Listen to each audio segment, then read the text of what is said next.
Greetings and salutations. It is I, Mr. Nothing, the museum curator of the weird and the strange, and the host who might be a princess. Welcome back to Round the Weird, a booktube channel where I talk about all the unusual and out of the ordinary literature that I've found in my travels. Today, I want to talk about another book in a series that I've been reading, perhaps reluctantly at this point. I wanted to talk about a book that focuses on parties and princesses and terrible grandmothers. I am referring to Party Princess, the 7th book in the Princess Diaries series by Meg Cabot. I've talked about Meg Cabot before, so I'm not gonna go on about who she is. But I will recap the series that I've been talking about. I read Princess Diaries 1 month ago, and I was like, why didn't I check out this entire series? Because Meg Cabot has made multiple books in this series, so surely there must be quality here. And I quickly discovered that there isn't. There wasn't any quality here. Not only is this bad, like on a adult level, bad for adults book, but like this book isn't really even suitable for young adults. Like it doesn't set up anything, any type of learning. Like it wouldn't teach children how to become better writers. It doesn't teach children, to prepare for better literature down the road. It's not even that entertaining outside of being, funny. Big problems there. But to recap the series, Mia Thermopolis discovers that she is a princess. One of the heirs in line to the throne for the owner for like the royalty of Genovia. So her grandmother is teaching her to be a princess, and she's kind of bucking tradition because she doesn't view herself as princess material in the first place, which does set up a lot of self-doubt and self-reflection going on. That is very interesting initially in the series. That kind of leaves the series later on. And so you see her interactions with her friends, with her boyfriend Michael. There's a 3-book arc where she's trying to get together with him or something like that. And lately, Mia is more confident as a princess, but she still doesn't really completely like her responsibilities there. And as we, in the last book, which I briefly covered in another video, I said that she was elected president of the school council, and so she has that going on for her as we enter into this book. So what happens? Well, I'll recap it. I'll talk about this book, give you a little summary, a little analysis, and we will move on from there. So Party Princess begins with Mia at a school council meeting. They're just talking about general business and whatnot, and the school treasurer announces that because of Mia's efforts with kickstarting a recycling program at the school, the school council is now bankrupt and doesn't have any money for the rest of the year, and there's still 3 months of the school year left. Which is unfortunate because the senior class, which doesn't include Mia, she's a sophomore at this point. They have a school dance at the end of the year, and so if they find out, they're going to be angry. So Mia wants to keep this hush hush at the moment, and so she plans on fundraising somehow, maybe selling candles, but she doesn't really know what to do at this moment. She also interacts with her boyfriend at the beginning of the story. Michael is in college at this point. Mia feels herself growing distant from Michael. We're a little worried about him falling for college girls, even though he's stressed that he's not interested in those girls. He likes Mia, and Michael is getting ready to throw his first college party while his parents are out of town. And he wants Mia to come along, but she's again a little worried because she doesn't want to embarrass herself in front of the college people. And so Mia is still having princess lessons with her grandmother, although hilariously, Meg Cabot is taking to sort of writing grandma's dialogue sort of in the background. So we never really find out what the grandmare is talking about in this story, which I feel is fair because like besides her talking about the musical that goes on in this story, she's just kind of droning on, which Mia doesn't pay attention to fairly because grandmother is a terrible character. So Mia tells her grandmother about the school council's fundraising efforts that need to happen, and her grandmother proposes that they put on a musical at this gala she's holding, and Mia is a little reluctant to do that, but there is a promise that grandma will give her money if that happens, and so it'll cover the school dance that needs to happen. So everyone auditions. Mia does not audition. However, grandmother gives her the lead role in this musical and blackmails Mia into doing that role. Otherwise, she'll go tell one of the senior students about Mia's money problem, which I feel is perhaps one of the more dubious things that grandmother has done.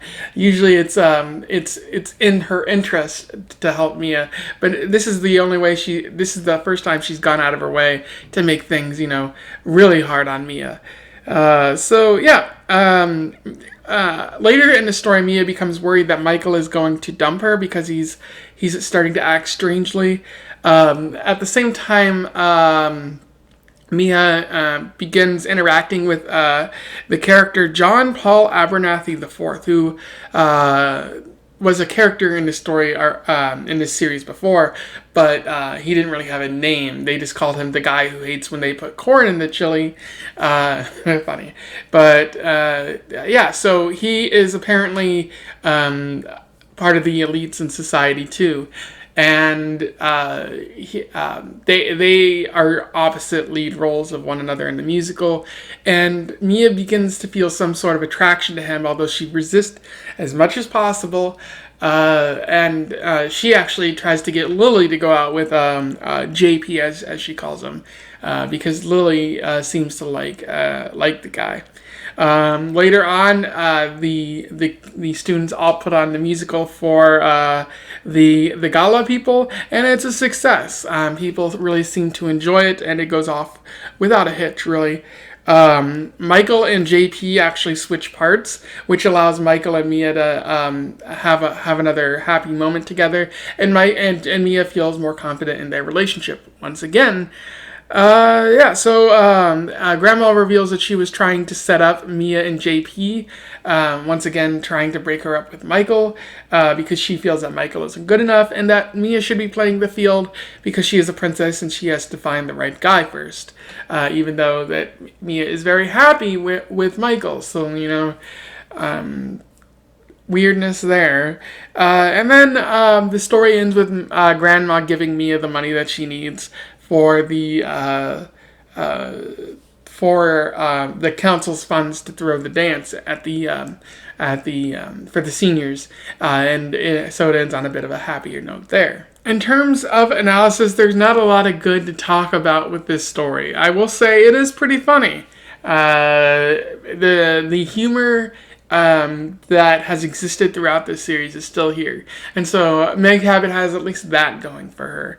Mia's misunderstandings of how life is supposed to work, or her frustrations with being called a baby licker because she's overprotective of her new brother, is pretty funny in my opinion. And also how Grandma manipulates Mia while heinous and terrible for a family member to do to another person is still kind of funny. Even if there's no eventual comeuppance on grandmother's part, there's still there's still some humor there. So that's one good thing it has going for it. But the story veers further and further away of relatability as it progresses through the series. Because in the beginning you had Mia's doubts about herself that pertained to her teenage years, and so it would have been very relatable as a teenager to go through that and read that, combined with the fact that she's now a princess being put in a extreme circumstance and having to deal with that. But as the series progresses, you kind of lose that.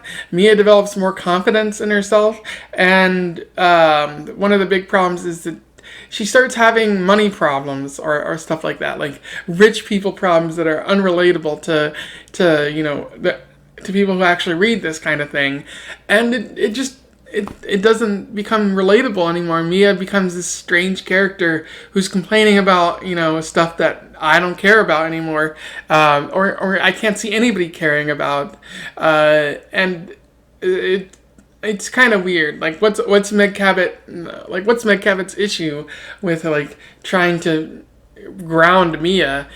She doesn't seem to be able to do that as well as she used to. And then another problem is Mia and Michael's relationship.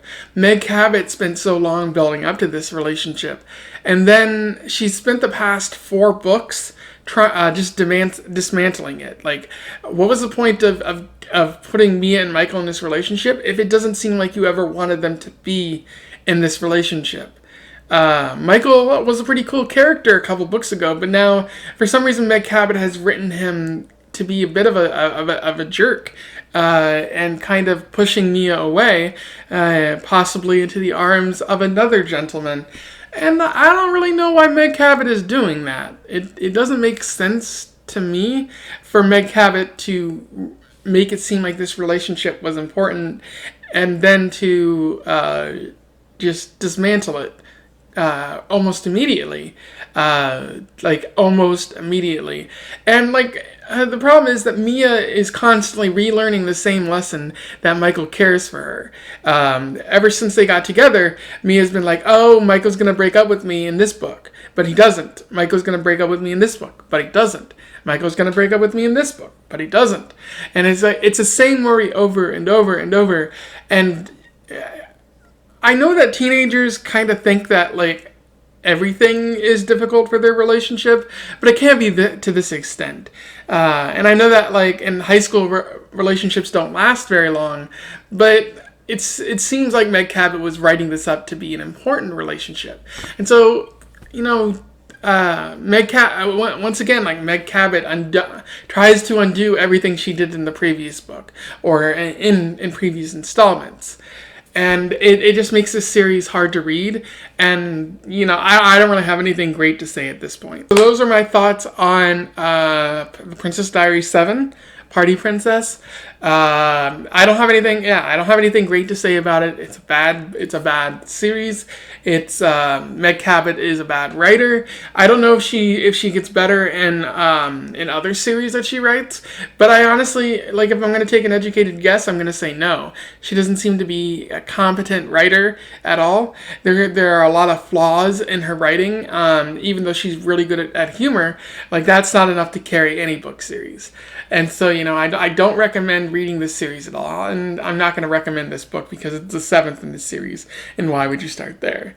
So, if you have anything to say about this review, or if you read this this book or this series before, comment below. I'd love to hear from you, and perhaps we can say mean things about this book together in the comments. Otherwise, don't forget to like, share, and subscribe so that we can get how horrible this series is out to the masses.